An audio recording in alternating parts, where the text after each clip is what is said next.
in 314 for a shooting at Century Theaters. They're saying somebody's shooting in the auditorium. Roger, keep your fires west of the smoke. You're cleared hot. An officer hit. Send me the world. Don't go over that fence. Don't go over that fence. Grab the shotgun again. Welcome to Tactical Tangents.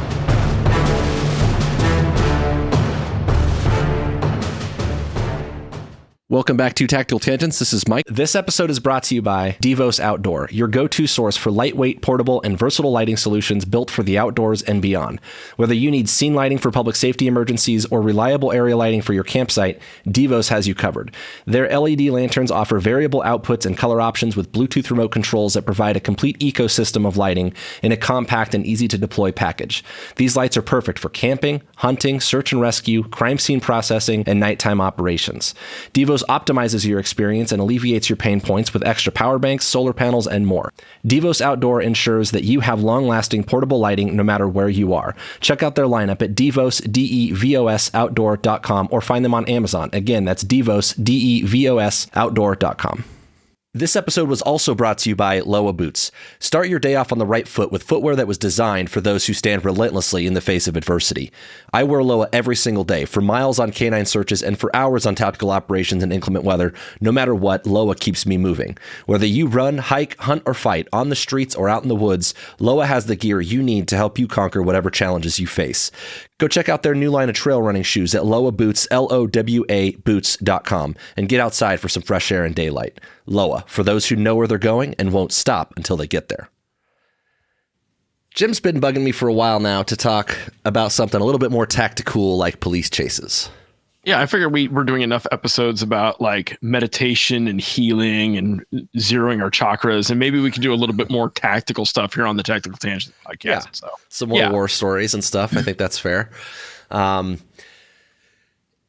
this is always tough because like the getting in the war stories thing is, there's always a part of me that feels like a little imposter syndrome, and maybe like there's enough people listening to the show that do enough of this that no one needs to hear some of my stories. They're not going to be impressed by that, but we're not telling them to impress you. We're telling them to do a case study so that you can learn and become a better tactician. Yeah, for sure. And particularly, we had a call a couple weeks ago that got me thinking about this a little bit more, and it gave me some good food for thought in terms of like stuff that we can take away and actually maybe teach a little bit about. So what had happened was about couple, 2 weeks ago, we got a 911 call because this guy, an ex-boyfriend of sorts, is at the victim family's house with a gun. And there is some kind of confrontation that comes down. The ex-boyfriend and the victim's brother are in some kind of fight. They're rolling around in the front yard outside. And somewhere in here, the ex-boyfriend pulls out a gun and shots get fired. He gets in a car. He takes off. As this is unfolding, 911 is just kind of getting information, like just bits and pieces, right? Fragments. There's a lot of chaos in the background. At various times, the line's disconnected or people aren't answering questions. They come back on. Pretty typical of one of those kind of dynamic, chaotic scenes. Well, it just so happens that as this was coming out and getting dispatched, me and the rest of the canine crew were just down the road finishing up some training for the night. And so that's not a good time or place to be a bad guy. It's when the entire canine team is leaving training, right? Training is everything. That was not a good time. Yeah. So naturally, this guy's leaving in his car, and one of us gets behind him, one of my teammates. And so, wouldn't you know it, once we get behind this thing, the young man didn't exactly want to stop for the police. Oh. Go figure. So here comes one of the big tactical lessons in this, right? Now we're at a decision point. And these choices are not always as simple or clear as they might seem, right? This guy's now running from the police, and we have to decide, are we going to pursue him or not? Generally speaking, my agency has a pretty strict pursuit policy, right? It's got to fit certain criteria. And what you have to understand about that is, of course, we all want to chase things, right? It's a lot of fun. It's exciting, right? But as exciting as police chases might be, they are also by far the most dangerous thing that I've ever been engaged with in my career, right? Like, I felt far more at risk in some of these car chases than I ever have if we're getting shot at or dealing with an armed person, right? The driving situation is sketchy at best sometimes. And the thing about that risk is it's not just the physical risk to yourself, right? There's other people at risk too. And there's also the risk of liability and losing your job, and the bag holders have to account for all that. And we'll kind of dive into that.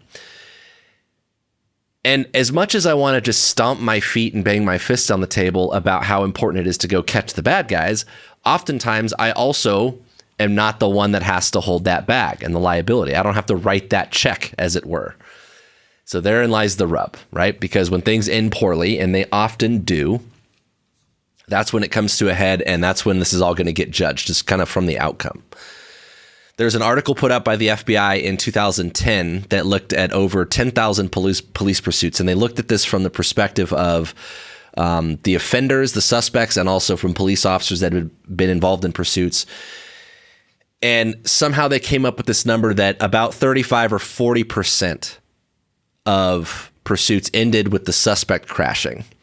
And that's something like 1 in 10, or I think it might have said 0.9%, which is close to that 1 in 10 number, resulted in a collision involving a police vehicle. So a quote out of this paper they put out said that we got a bunch of papers, and we'll link to them in the show notes so you can see kind of what Mike is referencing here. Yeah, we've got a bunch of stuff, and one of the things that was actually really hard about this is like some of the stuff is really old. Like a lot of the pursuit documentation I found was from like the 80s and 90s. Yeah. Maybe early 2000s. But this one was from 2010, and that was helpful. And we did find a recent one. We'll touch on that a little bit later. But a quote out of this paper from the FBI in 2010 says, "One person dies every day as a result of a police pursuit." It says here from 94 through 98. So again, this is looking at pretty old data, honestly, over 30 years ago. On average, from 1994 through 1998, one law enforcement officer was killed every 11 weeks in a pursuit. Innocent third parties who just happen to be in the way constitute 42% of persons killed or injured in police pursuits. Further, 1 out of every 100 high-speed pursuits results in a fatality. Now, again, it's worded kind of funny, but if they're looking at data from 94 to 98, pursuit policies in particular have changed drastically over that time period, 30 years. And that's why was often they were looking at the data, and the insurance companies that cover police agencies were looking at that data and said, "Hey guys, have you noticed that we got a problem here?" Right. Right. So those numbers have probably changed, but the reason is pursuit policies and decisions to pursue, and also other options, right? Other options, alternatives to pursuing, which we'll dive into at some point. So all that being said, with that in mind, it's easy to say that, we should just chase people because, gosh darn it, we're the police and people can't run from us. We have to uphold the rule of law and do all the things. Yes, sure. It's easy to be critical of our bosses who often don't want to let us chase people. And some of that is just a maturity thing. Some of it is when we're young and our hair is on fire, we kind of lose our cool a little bit, right?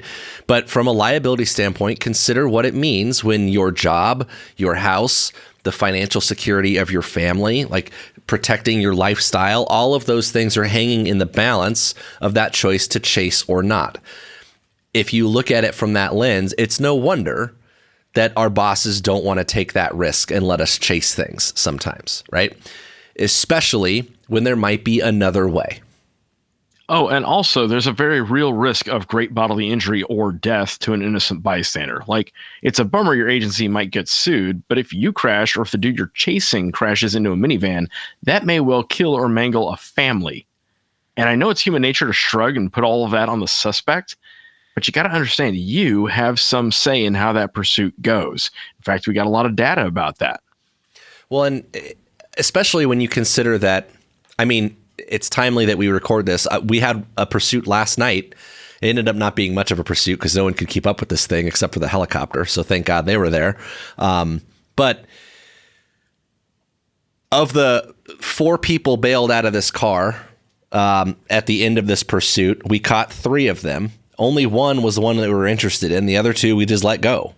And that one that we caught, odds are pretty good. He's going to go get, out on bond or be released at pretrial, and he's going to be out and about the next day. And yeah, it's good that we caught him. We wanted to catch him, but you know how these things go oftentimes, right? They get pled down, or the system fails at some other point, and then it just becomes like, all that for what? And when you look at it through that lens, like Jim is saying, like we take out a minivan or something, was that juice worth the squeeze? So I think one of the biggest things about the decision to chase or not comes from a little bit of maturity and emotional detachment, right? So back to the story. At the crux of this decision to chase or not chase this dude leaving the fight call, the ex-boyfriend, right? The guy who fired some shots during some sort of altercation, there were two important factors in the decision to chase him. One is the pursuit policy, and we're going to talk a lot about policy in a little bit. And then there's the crime or the conduct of the offender, which is often part of the policy. Like, what did they actually do? What is he wanted for?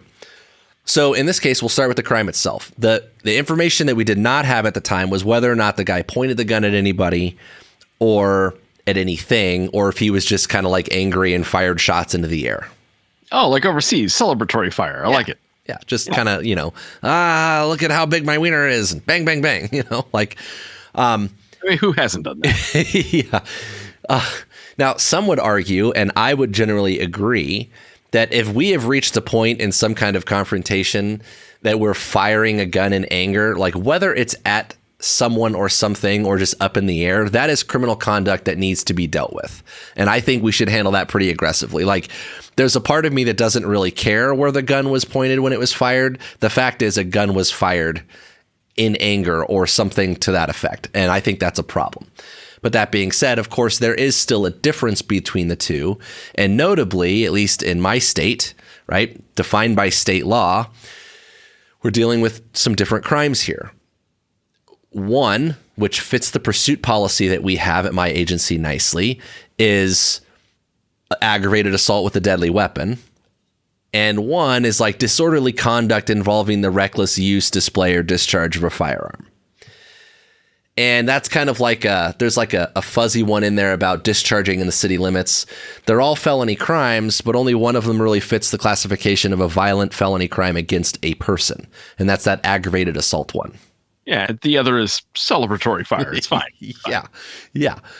But as it pertains to what you're going to charge that person with in a quote unquote court of law and what the pursuit policy fits or does not, they are distinctly different in that sense. So the problem with this particular case, in those moments that we are now behind the offender and he is running away from us, right, is that we're working with, as we often are, incomplete information. The officers weren't quite on scene yet. The information that we were getting was fragmented. And as it turns out, we had the wrong address. It was the right numbers, but the wrong street. It was 31st Street instead of 34th or something like that. And once it was corrected, once the address was corrected, there was already officers on scene at the incorrect place, like trying to get over fences to get into this yard to go get to them.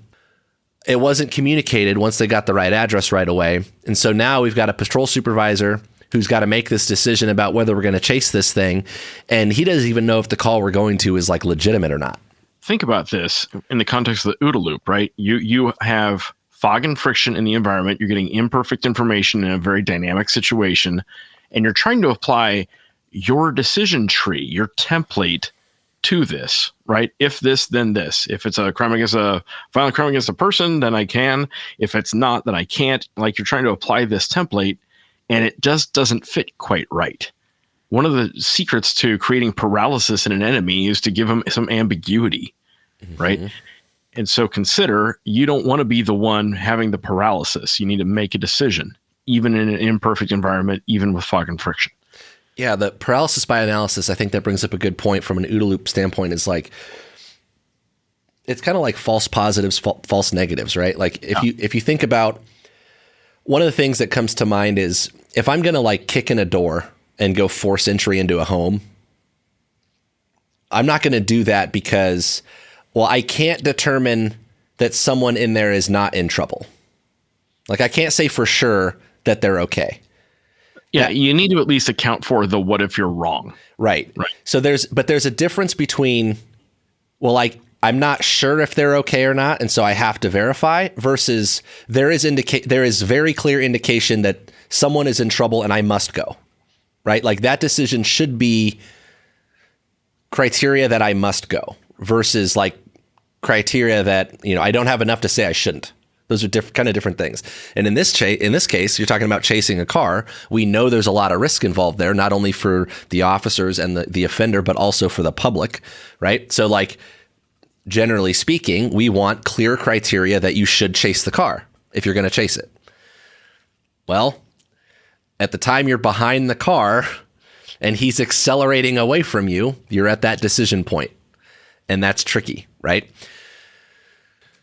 So now we've got this guy, the cops are behind him, and he doesn't want to stop. He's probably armed. He probably shot a gun. And maybe when the officers get on scene, they're going to find a dead guy, right? We don't know. Or maybe it's not even a real report. Or maybe the report's like kind of real, but the victims become uncooperative because he's gone now and they don't really want to deal with the police. Do you bet your house or your paycheck or your job or a minivan full of kids on chasing that guy? Right. And by the way, you've got to decide right this second because he's running away. So a day late and $1 short, we lose sight of this dude. The officers are getting on scene and they're starting to sort things out. And somewhere in here, the lieutenant, who's like the force commander, some agencies might call like a watch commander, right? We're working at night. And so this is the guy that's kind of overseeing the city. He gets on the radio and says, look, there's a domestic violence nexus to this. There's risk to the victims. If we find that car again, we're going to pursue it. And I think that was a big deal. So I want to take a second to just mention, one, that for that lieutenant to make that call may very well have been out of policy. We might not have had enough to fit the criteria to chase. But one of the important kind of mitigating factors in that is one of the policies that my agency has, like on page 1, is that you can break any policy here as long as you can justify it and you have a good reason. So I think that's a good enabling policy. And as long as your department or agency puts its money where its mouth is on that, then that's good. 2, it takes courage to make decisions like that. I think that lieutenant was doing the right thing. I think his head and his heart was in the right place. I think he was looking out for the well-being of the victims. Like, I think that was an appropriate decision, but it does require a lot of courage. And if you don't have the courage to make decisions like that, maybe don't promote, or better yet, maybe don't get into this line of work. Yeah.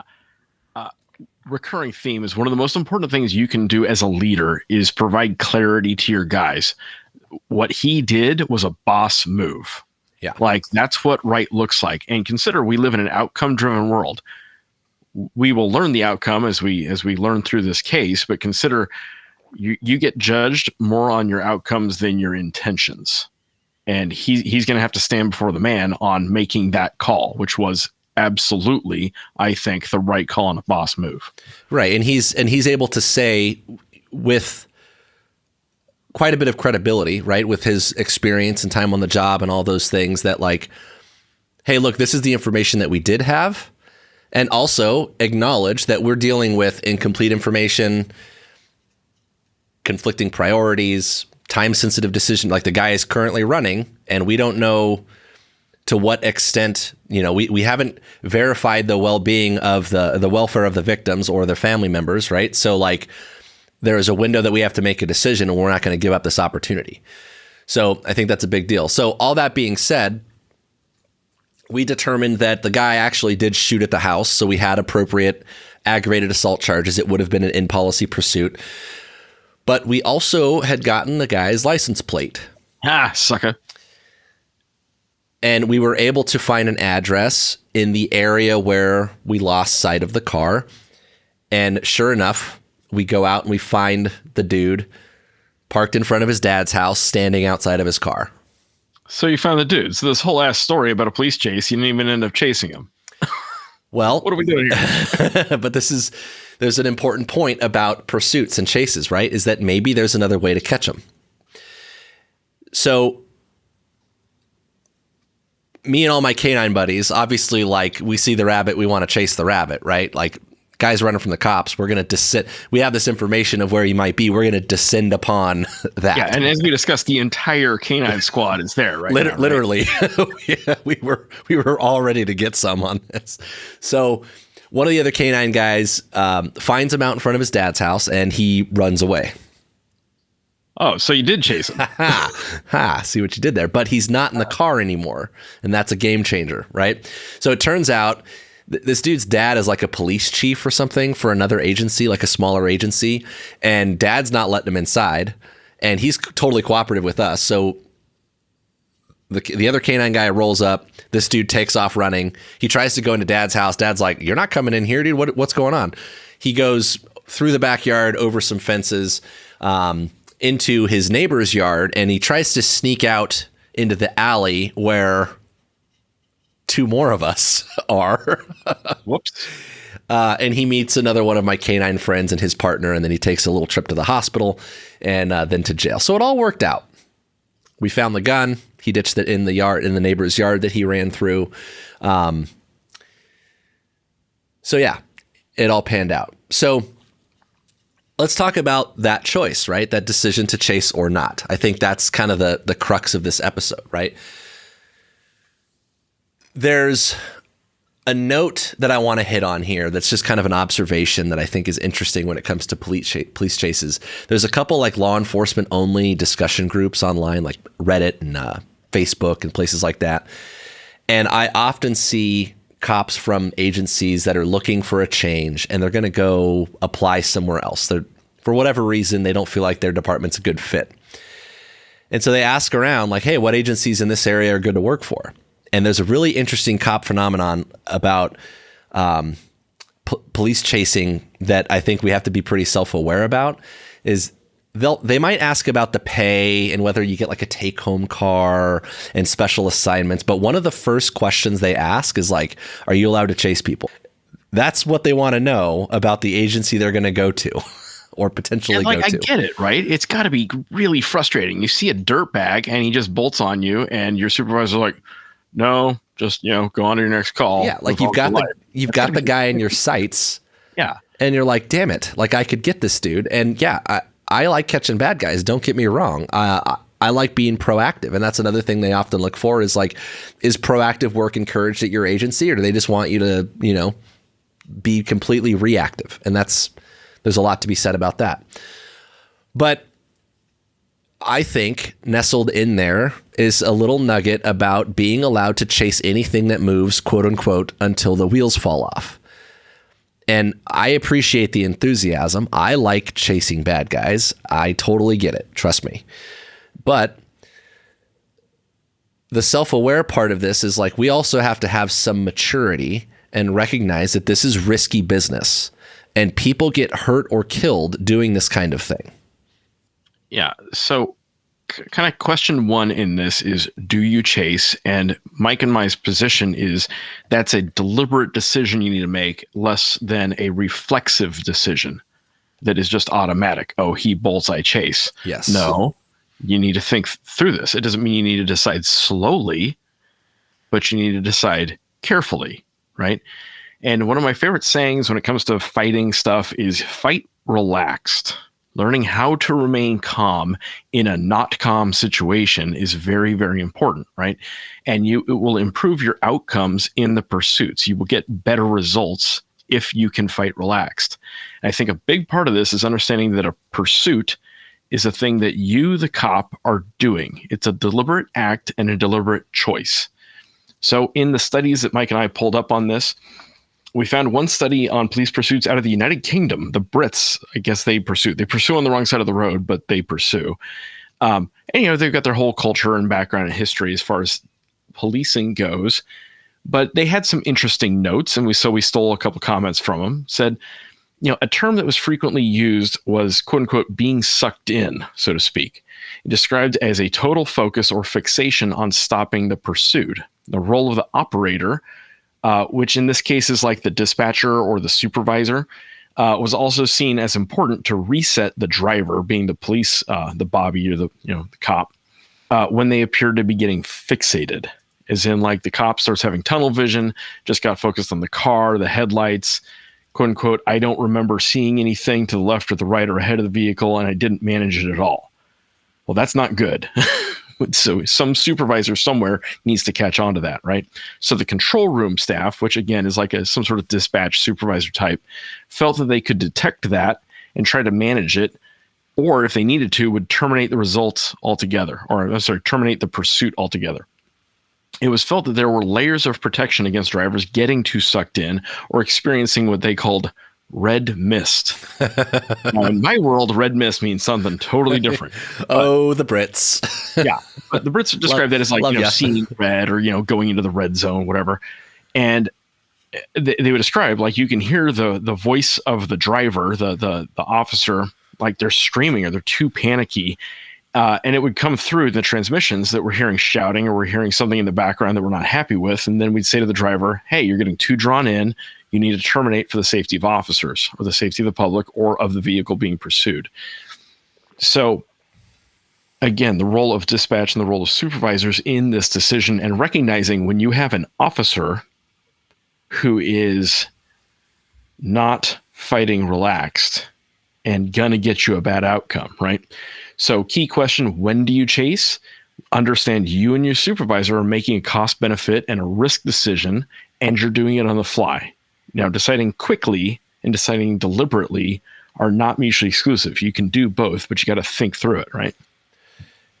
I love how polite their version of red mist is. That's brilliant. Probably good. Yeah. Yeah.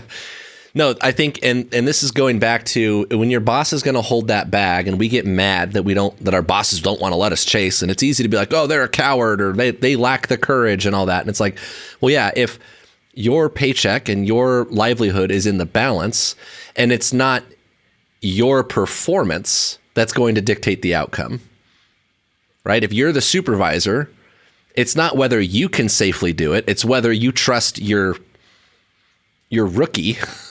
You're very excited, happy to be here, happy to chase someone rookie to do it and to have a level head about it. And I think the reflexivity and the decisiveness part of this is a big deal. One of the things that comes up often for us is anyone can declare a pursuit. I don't need a supervisor to necessarily authorize it. If it's within policy and I get behind the car, I can say I am in pursuit. Now, he has the authority, obviously, to terminate it. And ultimately, there will be a pursuit supervisor, and he has to authorize that to continue. But if I'm within policy and I get behind the car and it's taking off, I can initiate a pursuit. Now, again, this is my policy at my department. But the reason I mention that is because one of the tricky areas we get into is when you're in this like wishy-washy in between thing of, I got this car taking off from me, and they're like, okay, are you chasing it? What are we doing here? What charges do you have? Why are you behind it? And so this kind of becomes one of those, like, the better you can communicate and convey what you have and establish trust and credibility with your bosses, the better off you're going to be. And I think that speaks really well to what Jim is saying in terms of being decisive, but also understanding that it is a risk assessment and it is one that we're making dynamically, right? It's not a fixed thing. And being calm about that goes a long way in letting us have I don't want to say a conversation. It's not like a committee, right? But you're trying to convey observations and information to your boss to make sure that he knows, okay, what we're doing here is appropriate, right? So when you're making this risk assessment and you're trying to communicate, like, this is what I have, and he's going to allow it to continue. If you can be calm and articulate the context of everything, you're going to have a little bit more leeway. Now, I don't mean leeway in the sense of he's going to blur the lines and give you leniency on the rules, like bend the rules. I mean in terms of establishing trust and saying, like, okay, the picture in my head seems to match what he's conveying to me, and there's not a mismatch, right? In terms of this officer in the field is not assed up. Yeah, right? and that's what I mean, right? That whether this fits policy or not, right? And like specifically, sometimes there's this, you have like a car that's taking off and you're not chasing it, you don't have your lights and sirens on, you're trying to keep eyes on it because like maybe there's an air asset that's available and we can get them overhead. Now, if you're like very excited about not losing sight of this car and you could hear the accelerator in the background and you're not communicating very well and you sound a little out of breath when you're doing it, they're going to be like, whatever you're doing, stop it. Like I'm turn around, turn your shit off, like pull over on the side of the road, go the other direction. I've literally heard supervisors say it on the radio. But if you're calm about it and you're cool, then maybe they'll be like, okay, like I trust that Mike is not chasing this car. He could just kind of see where it's going. And if we can keep tabs on it for a minute, maybe the helicopter can get overhead and we can do this another way, right? But if you're just all spun up because gosh darn it, like I'm the police and that's guy's got to stop. He can't do that. He can't run. No one runs from me. We don't let people get away. Contempt of cop. It's dangerous to be in contempt of cop. Too emotionally invested. And you need that like emotional detachment and some maturity here, right? And if you're too invested in catching the guy, that's going to cloud this deliberate choice that Jim is talking about in making an on-the-fly risk assessment, right? And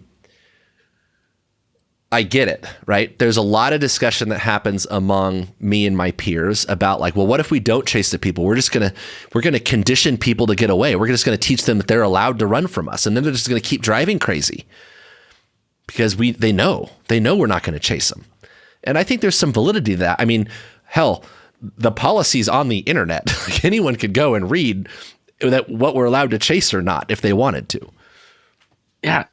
So in order to make a good decision, you have to understand the complicated stuff in order to make it simple when it's time to make it simple, right? So Understand there are good reasons to chase and there are good reasons not to chase. You need to understand both sides of that coin. On one hand, we don't want to reward criminal behavior and we don't want to tolerate running, which in effect is to encourage it, right? And it's tough to quantify that. So it's tough to fund and find good empirical research on it.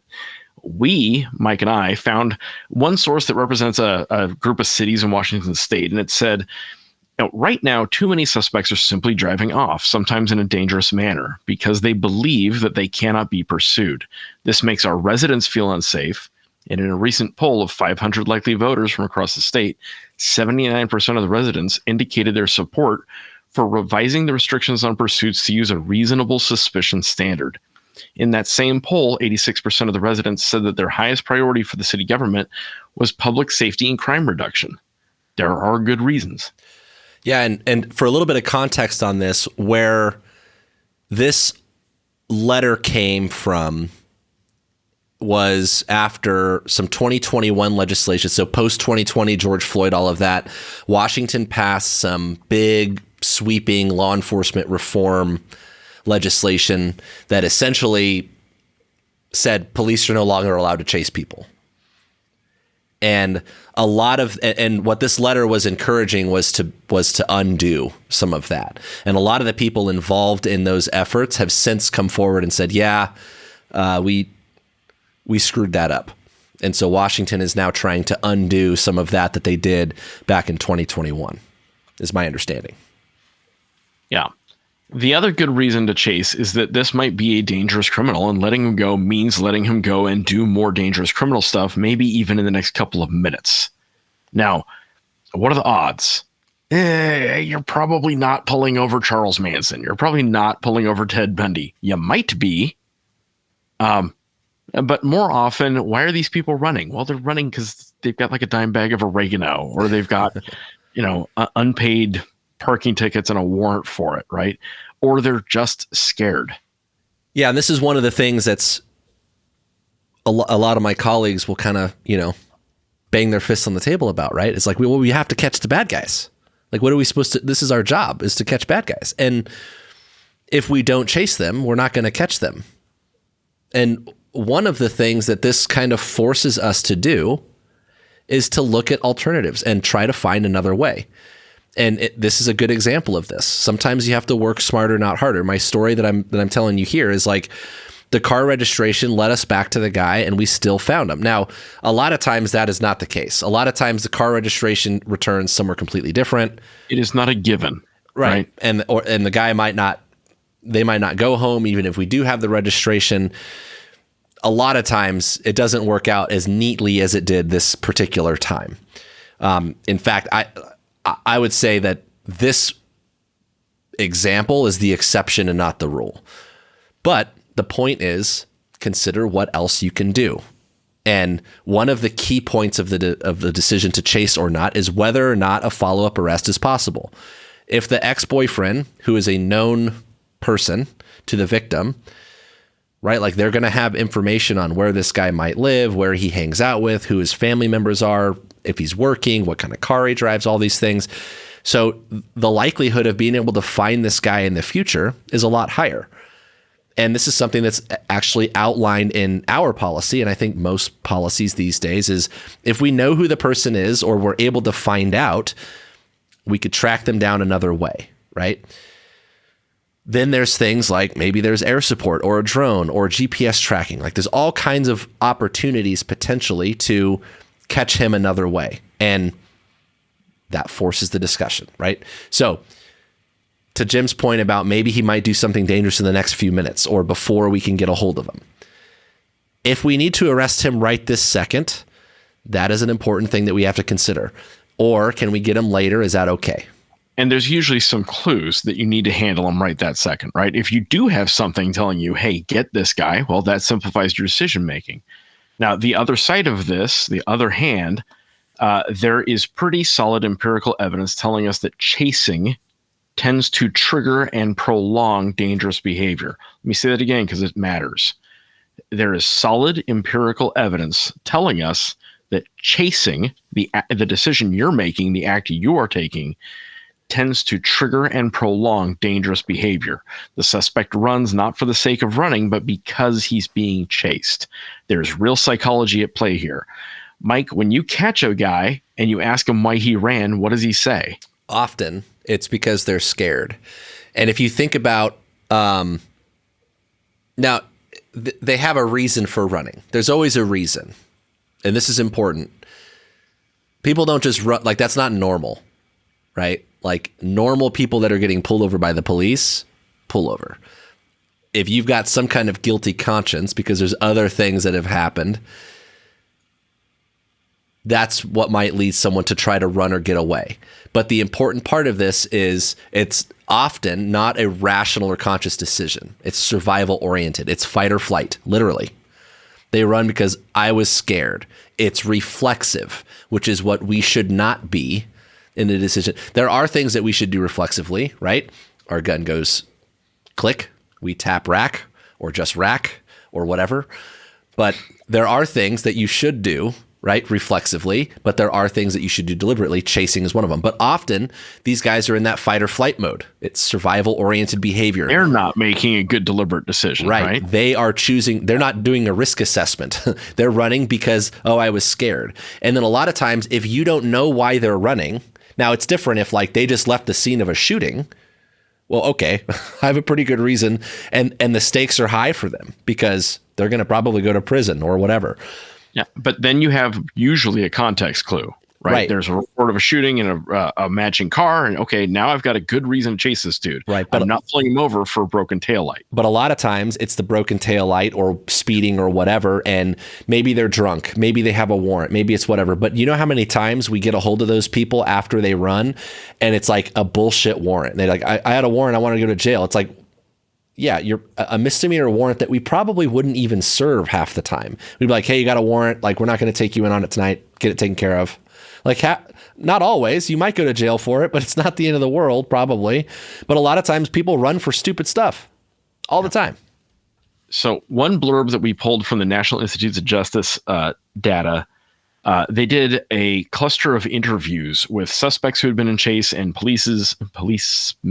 persons who had done chases, and they pulled some stats off of that. They said 30% of the suspects crashed, 30% stopped, 25% outran the police, which is that's actually a decent percentage if you think about it. So you're saying there's a chance.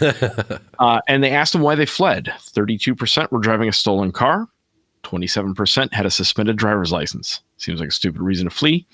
27% wanted to avoid arrest. Okay, I get that one. 21% were driving under the influence. One of the more interesting findings from the suspects concerned their willingness to slow down when the police stopped chasing them. Approximately 75% reported that they would slow down, now this is their opinion, quote unquote, when they felt safe. They explained that on average, they would have to feel that they were like free from the police show of authority by emergency lights or siren for approximately 2 blocks in town or 2.5 miles on a freeway. In other words, suspects who have fled from the police report that once the officer terminates a pursuit, they will slow down within a reasonable period. We found another study that said, based on reports from helicopter pilots in pursuits, it's usually like, it's about 90 seconds. That's not nothing. But when you consider that they will probably slow down if they don't think they're being chased, like that's worth capturing, right? Yeah. And I think a key thing on that second one that we hit on the 90 seconds thing is it's coming from air support pilots, which suggests having air support, which has become quite a luxury in my part of the universe here. Air's expensive. Yeah. Like half the time when someone runs, you're like, is air up? Nope. You're like, damn it. You can call the county's airplane, but like that's like several phone calls away. And by the time they get there, it's well after the fact. So that observation is interesting that after about 90 seconds or so, they slow down, but it also supposes that you have that as a resource that's available. It's one of the things that's specifically outlined in our policy is that if we're able to get eyes on it, we can have the aircraft do what's called a passive follow. In other words, it doesn't fit the pursuit policy, but we can put the air asset overhead and let it follow the car and see where it goes, and then deal with it once they separate from the car, right? So it's an option if air support's available to you. And the idea being like one of those things, one of the criteria for that is it's got to be apparent that the guy is no longer being chased. No marked cars near it, right? The helicopter's not using the spotlight. They're at a high enough altitude that the person is driving in a way that suggests they don't think they're being followed. So that's something that, again, in this day and age, you can do. Another discussion point that comes up when it comes to pursuit policy stuff is, and the frustrations that kind of come with it is, a lot of my peers will say stuff like, well, I think the public expects us to chase people, that they expect us to catch bad guys. And there's a general consensus, and I think this is valid, that the community expects rule of law. They expect that people who run from the police are going to be pursued. They expect that if they ran, that they would be chased. But the question is, to what extent? And this was really interesting. There was a study that just came out in August 2025, so just the last month or two, that discusses public perception of pursuit decisions and policy. And I think this is a big deal because there are some places that just say like, hey, if the people don't stop for the police, we're going to chase them. And then there are places that say like, well, no, we have to have some more criteria, right? And maybe we're not going to chase people unless it's really, really good. What this paper that came out more recently found is that for the most part, public opinion about most modern pursuit policies and decisions are in alignment. And that is to say that these policies that require it to be a certain level of crime, level of offense, and to weigh in all the sorts of risk that are involved, right? It's more complex. It makes the decision more difficult. But when you ask people in the community, do you think we should chase this car or this situation? They agree with the policy for the most part. So in this discussion, they break down 3 categories of pursuit policies. Discretionary, which is like it's up to the officer if they think they should chase or not, which you know how that's going to go most of the time. Restrictive, which is kind of this like in between, it has to hit certain criteria. And prohibitive, which is generally speaking, we don't chase people. Go figure, the middle of the road category, the more restrictive, the more complicated one, arguably, is the one that more or less mirrors public perception of what is reasonable. Essentially, they say that policies that allow pursuits under certain circumstances, like severity of the crime, traffic and weather conditions, the driving behavior, those are the sorts of things that they would weigh in. So I think the key takeaway in this, when it comes to being decisive and making risk assessments in the moment, and doing it quickly is to actually know the policy, to have a clear sense in your head about, can I chase this thing or not, right? And I think also the key is in the execution, right? This policy can often be written in a way that becomes interpretive, where it's like, well, it's up to you unless it's too dangerous. Like, you can chase it under these circumstances, but if it's too dangerous. Now, if your department holds that over your head as an excuse to hang you out to dry every time someone crashes, then that becomes... As long as you have perfect outcomes, it's fine. Like, okay, thanks. Exactly, right. And so, like, versus like, okay, well, this didn't really end great, but when it comes to the decision-making and the policy in the moment, not with 20/20 hindsight, right? In the moment, this fit the policy and was an appropriate decision. So the key's in the execution on that. But I think that helps if you have policies written in a way and you know the policy well enough to be like, okay, this fits or does not fit, yes or no, right? But that makes it really hard to write policy about things. It's really hard to write policy and give it kind of a, like, you don't want it to be a blank check, but if you make a really long checklist, that complicates the decision-making process. And the dumbest guy in your agency has to follow it. Yeah. But, and so, yeah. Yeah. So the better you know it, the better you can navigate it. And I think that's huge. So some of the things in terms of the decisions to chase that they talked about in this study, and we've touched on a lot of these, but just to mention sort of the table that they used in this survey with community members, they touched on things like the nature of the offense. So the examples they used was just a traffic violation, a misdemeanor property crime, driving under the influence, right? Which is distinctly different because it presents some hazard to the public. But do we want to make them drive crazier is the question. Felony property crimes, not including stolen cars. So something like a burglary, organized retail theft, maybe. Felony property crimes other than stolen vehicles, because stolen vehicles is kind of its own thing. People drive stolen cars crazy. Misdemeanor violent crimes. So a violent crime, but like a simple assault, right? They got in a fight, they beat somebody up, but there weren't weapons or serious injuries, versus a violent felony crime, like an aggravated assault, serious injuries, deadly weapons, robbery, murder, rape, those sorts of things. So the nature of the offense, the roadway type, if they're in the city, out in a rural area, on a highway, local streets, neighborhoods, things like that. The weather, traffic conditions, we mentioned daytime, nighttime, location, like dense populated area. I mentioned the rural thing. What the speeds were, how many police vehicles were involved, the number of people in the car, if it was just the driver by themselves or if other people were in the car, how long the pursuit was going on. And we mentioned this one earlier, but whether or not the identity of the suspect is known or not. So they used all these things. They compiled these surveys. They distributed out to a bunch of people. And those were the sorts of things that they said, hey, will you chase this or not? And what they found was that the public perception, again, was more or less in line with most modern policies you see these days. So considering all of that, the one thing that they didn't really elaborate on in there, other than to say whether the suspect's identity was known or not, is what the alternatives are. If your decision is to not chase them, I think the elephant in the room is like, well, is it okay to just let this person go? Just let him get away with it. That's the hard one. And the risk versus reward thing, if your policy, let's say, allows you to chase it, is, hey, this guy committed a aggravated assault or he's in a stolen car. Do we want to just let them get away with it?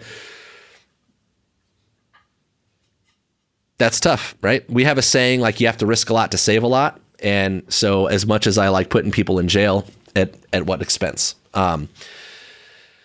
I think one of the things that comes out of this is like, do we know that this is like repeat behavior with this car, or with the person that we're chasing? Even if we don't know who it is, we had a recent case where this particular BMW with a license plate that was known we tried to stop it a number of times and it kept running from us. And there was an incident where it was involved in like a fight call. There was one where some shots were fired, but they didn't have those aggravated assault circumstances. There was a bunch of repeat impaired driving type things. And so in a situation like that, there was enough documentation in there that when you run the license plate and you see 3 or 4 times it's run from the police, okay, that helps justify a little bit more, because it's like, at some point we need to catch this guy. versus like, well, this is a first time unknown thing, right? Other alternatives that we might not have talked about, we talked about the air support thing. I think we've hit that. One of the things is fixed wing versus helicopter. And I mentioned this briefly, but whether or not the person knows that there's something overhead, if you put a spotlight on the guy, he might really feel like, okay, I'm not going to get away from that thing. Or he'll go drive near the airport or into a parking garage. So you got to watch out for stuff like that.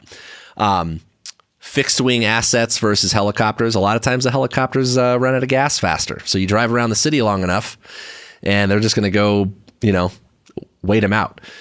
So there's things to consider in terms of the type of asset that you have available and whether there's other agencies that you can call for, knowing that it's probably going to take longer to get there. Other alternatives to pursuing that I think we need to consider: the suspect identity, known or unknown thing, right? What kind of intelligence can we gather? There's addresses that we might be able to associate with not only the car itself, if we locate the, where the registration comes back to, but also the people involved at that house. Sometimes you have databases that you can search and try to find other addresses that might be associated, other people that might have been driving that car in previous stops. So let's say someone got a ticket or they were involved in an accident, and you can look through police records and find like, oh, back in May, this person was stopped for whatever, and this was the person driving. And it turns out they've got a criminal history of X, Y, and Z. So that can kind of give you something, even though if you don't know they were the ones driving that night, it might still give you some intelligence for the potential for follow-up, right? Maybe you go talk to some people like the car is registered to an uncle or to mom or nana or something like that. Hey, who's supposed to be driving your car right now? And you put them on the radar that way. I think those things can help. And there's some tech options these days. Turns out insurance companies that get their cars, or I should say banks that get their cars stolen, because they usually belong to the banks, right? And they're insured, right? These people collaborate and they like to go repossess their cars. And so they involve private companies that put cameras on things and go look at license plates. And you might be able to search some databases that way and find pictures of the car and places it might park frequently. A little tech option to consider: license plate readers. Some other surveillance type stuff. If they're unmarked cars, unmarked assets, surveillance assets that you can get to maybe watch this car in traffic so he doesn't feel like he's being chased by the police. We can go watch those addresses that we find to see if the car comes back. One thing I think is noteworthy, I mentioned that BMW that was running from the police a lot, is people that are doing repeat offenses a lot, like serial crimes. Like, are they going to come back to this area? Is this something that's condensed to some geographical region, right?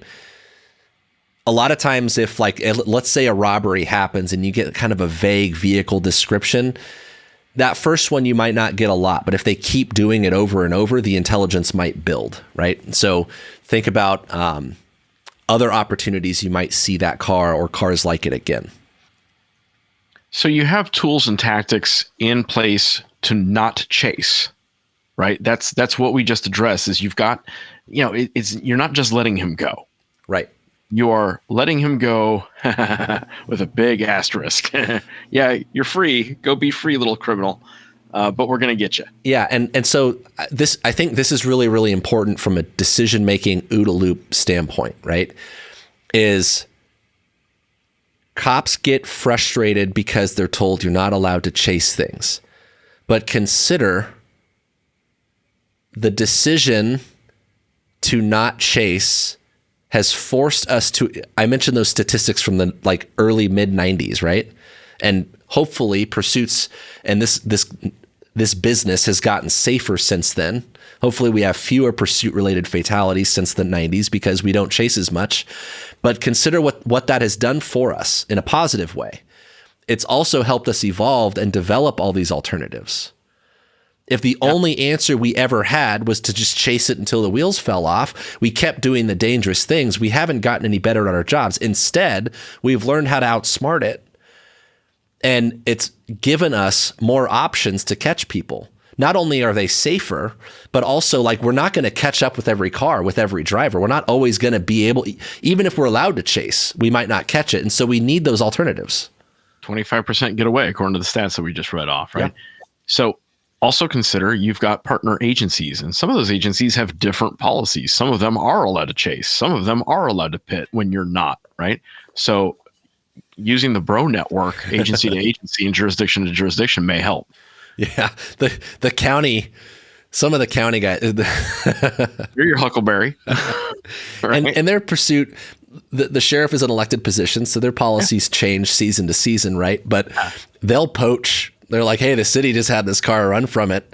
They can't chase it, but and I think Mike already addressed this, but there's the option of like kind of chase, but not really, just back way the hell off. yeah, right. passive follow. Yep. Yeah, there's some options there. So that was when do you chase, the decision whether you should or not. Let's say you do chase. Consider we've got tools and tactics. Tools are the widgets. Tactics are how we employ them. Understand among this, once you've made that decision to engage, and it should be a deliberate decision, you have rules. The guy you're chasing, less so, right? You try to pull him over to begin with, and he broke some rule he wasn't following, and then he didn't pull over, right? So some other rule he's not following. So we've already established a pattern here where he's not real eager to follow rules. You still have to follow some rules, right? So consider, how do we prevent or end the pursuits, right? You got tools, you got spikes, you got grappling or nets, you got radios. You can throw a banana on the pavement. I learned that in Mario Kart. Yeah. Mike, what do you do to tools wise to stop a pursuit? I mean, one of the biggest things is if you could get the car immobile somehow before it leaves, then that helps. But sometimes you need the people in it, and so there's a timing element of that. Spikes are great, but they're also really dangerous. A lot of cops get killed deploying road spikes, and so sure, they're. I want to see stats on that. You and I have discussed this in the past. Like, I believe you, but I'm curious, like, how often does that actually end up in a bad outcome, right? I'll see if I could find some. I think the ODMP page might have it. I'll look. Yeah. So they're effective. Spikes work, but they're also really dangerous to employ. We have a saying at our agency, like, if you're going to spike it, you own it. Like, if you're going to disable the car, and again, policy can differ from place to place, but once you spike it, like as a general rule, you're probably only going to do that if you're going to authorize a pursuit. But we have had several circumstances where the thing that like street racers come to mind, where we're gonna have spikes out pre-deployed so that anyone leaves when we're trying to make contact, like they're gonna get spiked. You mentioned the Grappler, so the Grappler is kind of new, and this thing is essentially a big net that goes onto the front bumper of a car. Usually it's a truck or SUV, not a car, something with some mass behind it, right? And it literally, you can put it out in front of the car and get up behind a car that will wrap around the axle, right? It ties up the tire and wraps around the axle and will disable the car. We use them at our agency. They are effective. They do work. They're not 100%. It can be defeated. One of the trickiest parts about it is you've got to get close enough to it, like a pit maneuver. I'll talk about pit in a minute, but you've got to get close enough to it to make physical contact with the car. So it's inherently a little dangerous. And even if you have a successful grapple and you wrap around the axle, you're now tethered to this thing. And the input, you own it. yeah. And the driver of the other car gets a vote, right? Like, he can still steer a little bit before he comes to a stop. And so it is effective at stopping cars and preventing them from fleeing or ending a pursuit if you can get close enough during a pursuit. But it comes with some risk. Now, you weigh that risk against continuing the pursuit, right? Risk a lot to save a lot. So a lot of agencies that are going to do it, they have criteria for when are we going to entertain a grapple. Has to be, again, a deliberate choice. It's effective. It works. It's not 100%, but the Grappler is awesome. Fully support it.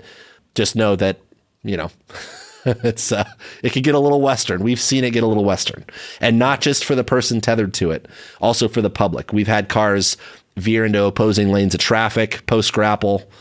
And again, you're tied to this thing, so you're going with it. So it can expose everyone to risk. Grappler's awesome, though. One of the tricky things about it, again, is you've got to get close enough to it. So do you put that on a marked car and use it during a pursuit when he knows the cops are behind him? Do you have it on an unmarked car and try to surprise him with it? There's a lot that goes into that discussion.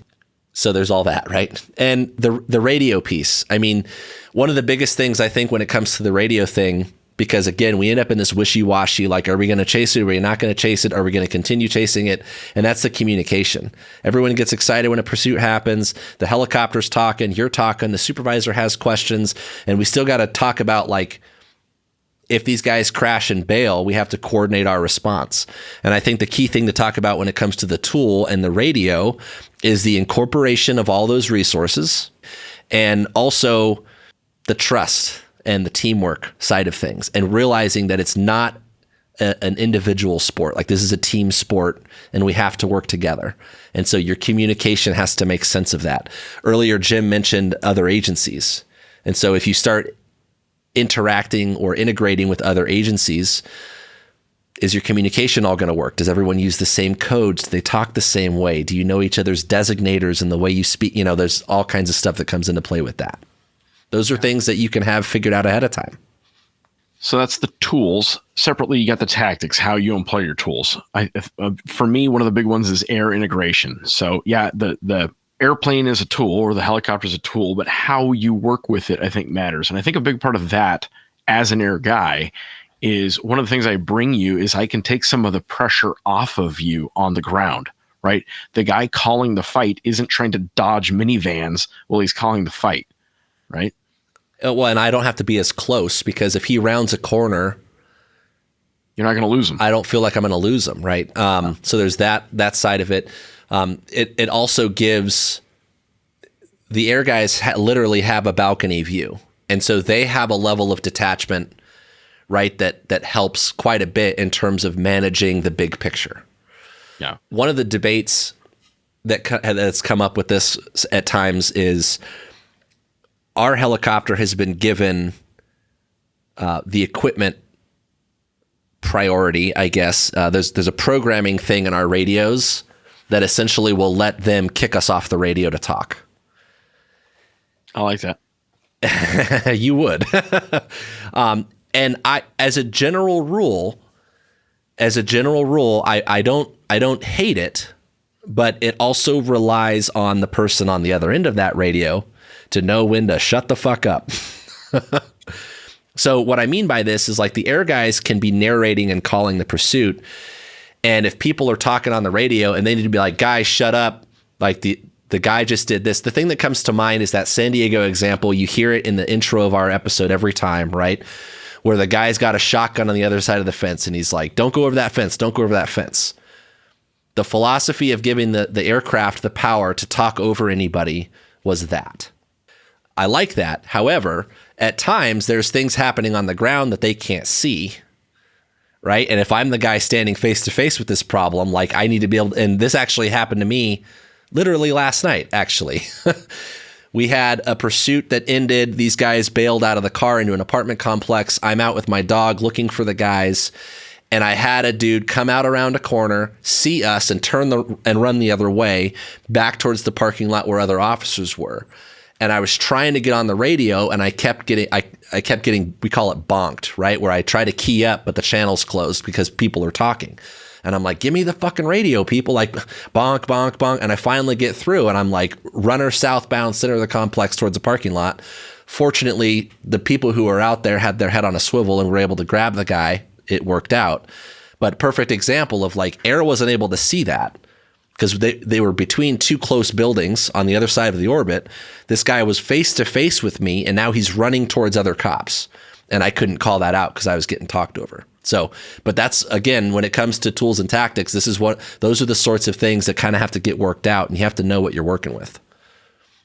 I understand you're a canine officer. Do you have a position on where the dog should be in the chase? Number 2. Generally number 2. Number 2 or 3, depending on the circumstances, but for a couple reasons. One is, if we pit the car, the number 1's out of the way. I don't want to be the one to pit the car, because now I'm out of the game for when the guy gets out and runs. So I want the dog close post pit if we're going to pit it. The other thing is, in a perfect world, when the car comes to a stop and or crashes or whatever, I'd like a gun up first so I can get the dog. If I'm getting out of the car and I'm face to face with the guy, I'm coming out with a gun first, right? So number 2 or number 3 is the best place for the canine to be, because lethal cover and post pit, if those things become a factor. Cool. So speaking of pit, when and how do I do the police intercept technique, or whatever you guys intervention technique, or intervention, whatever depending on the PowerPoint you see, it might have different acronyms. But so the pit maneuver is kind of like a controlled get to the back of the car and nudge the car and spin it out. And essentially, you could cause the car to flip 180 degrees. In a perfect world, the transmission will disengage, the car gets disabled. That doesn't always happen. Sometimes it just spins around in a circle and keeps going. Whee! Sometimes you spin it off the roadway and into a fence. It's dynamic.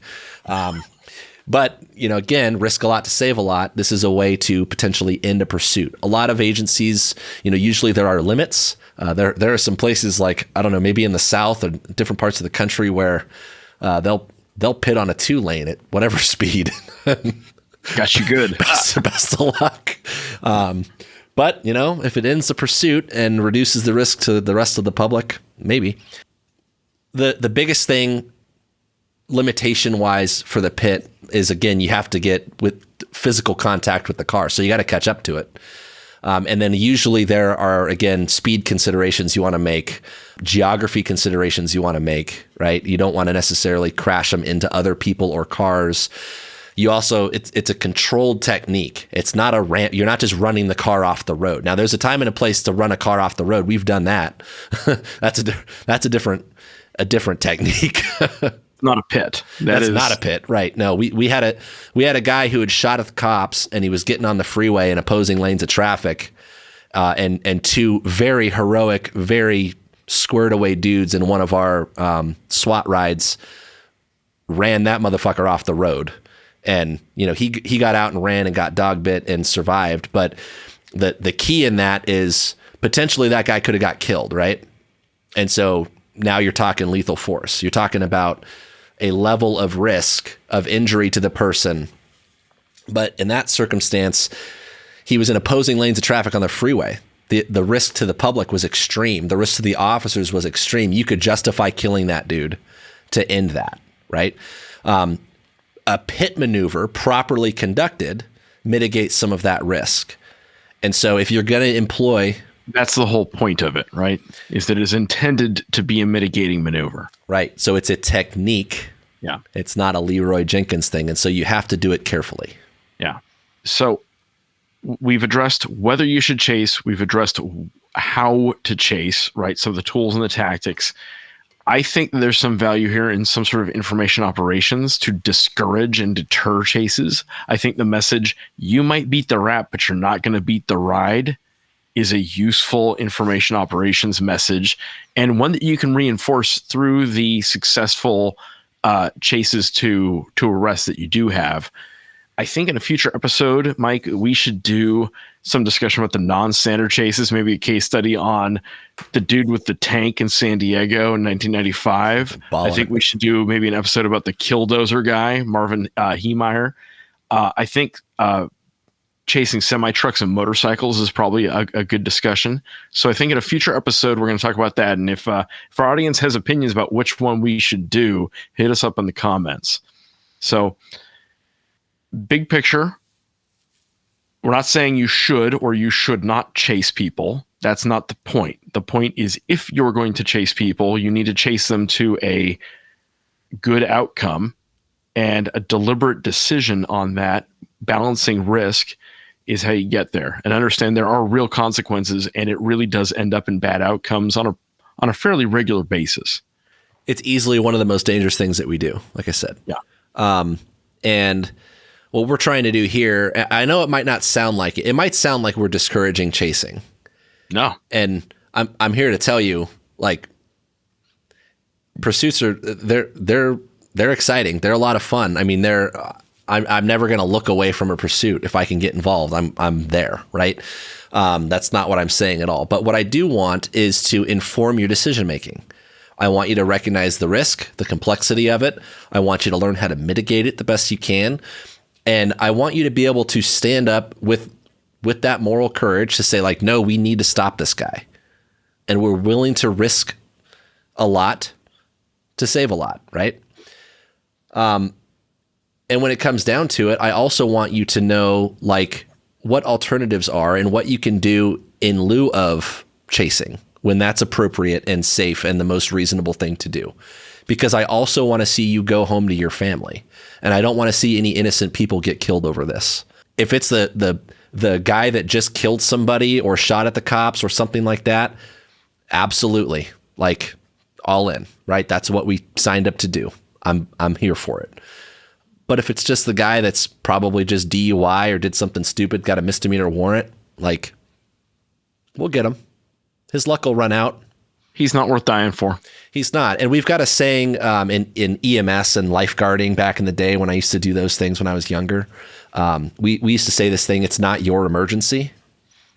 I think cops get really invested in things sometimes, and we have to be careful about that and recognize that, like, hey, there's always going to be more bad guys to catch. There's always another one, right?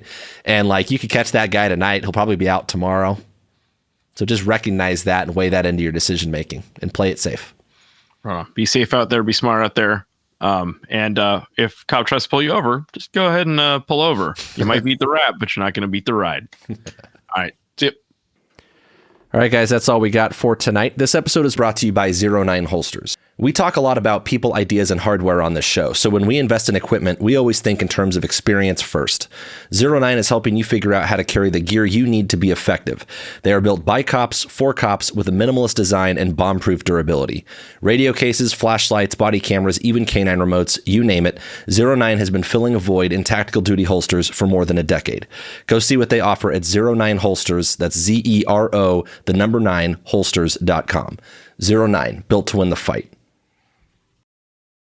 And this is Jim. This episode is also brought to you by Manus X. We've talked a lot about the tactical fantasy on this podcast, and one of the quickest ways to break your tactical fantasies and actually improve your performance is by getting real feedback. One of the ways you can do that is with Manus X. You're not going to get better at shooting on your own. You need practice, data, and coaching. And you need to make the most of your ammo with good live and dry fire training. Manus is a family of training devices that tracks you while you train. It times and tracks everything you do in a drill and coaches you as you go. It is indispensable to taking your shooting to the next level. Go find them on manusx.com. We put out new episodes on the 1st and the 15th of every month. If you like what we're doing, you can head over to Patreon, give us $1 for each new episode. That money's going to go back into bringing you good content. If you want to interact with us, you could find us on Facebook, Instagram, and Twitter. We are at TacTangents. You can also email info@tacticaltangents.com. All right. That's all we got. Good talk.